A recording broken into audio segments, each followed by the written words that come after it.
Hello, welcome to my channel. This is Charity, and for today's video, we will be cooking omelette a la Charity. So, guys, join me and let's cook omelette. Thank you.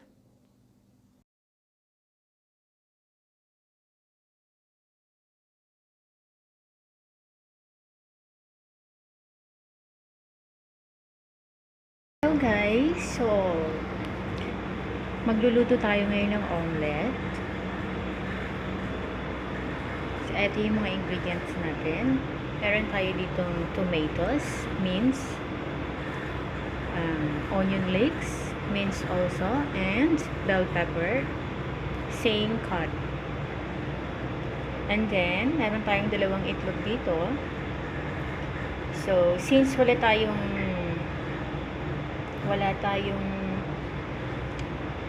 sliced cheese, so ang nilagay ko na lang is cream cheese. So, hinalo ko na siya. It's supposed to be put when it's almost done, but since wala tayong sliced cheese, hinalo ko na lang siya dyan. So, simulan na natin.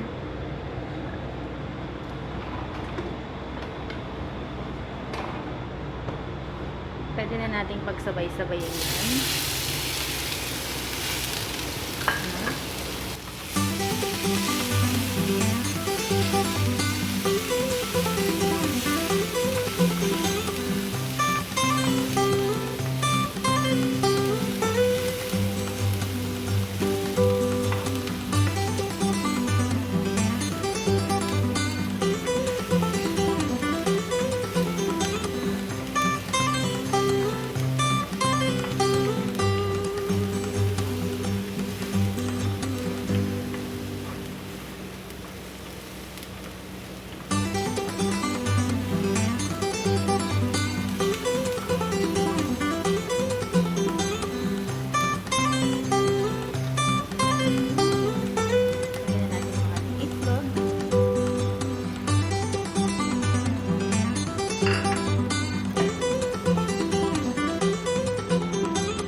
Lagyan ko siya ng garnish na cucumber with a slice of tomatoes and a little bit of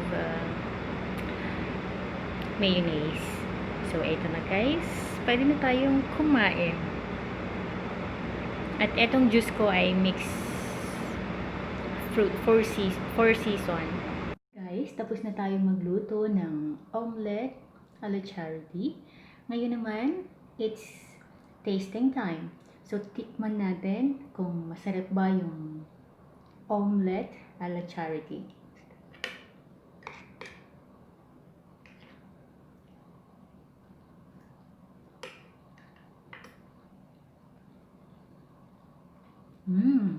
Napakasarap guys.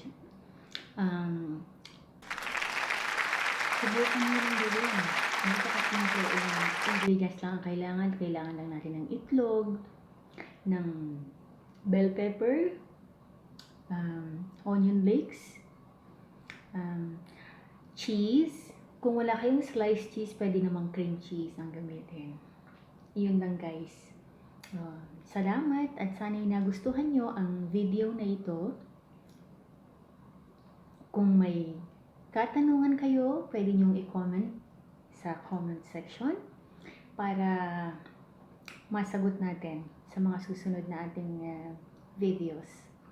So once again, thank you so much for joining me. Please consider subscribing. Hit the subscribe button below followed by the notification bell for more updates. Thank you so much. God bless. I love you all, but God loves you the most.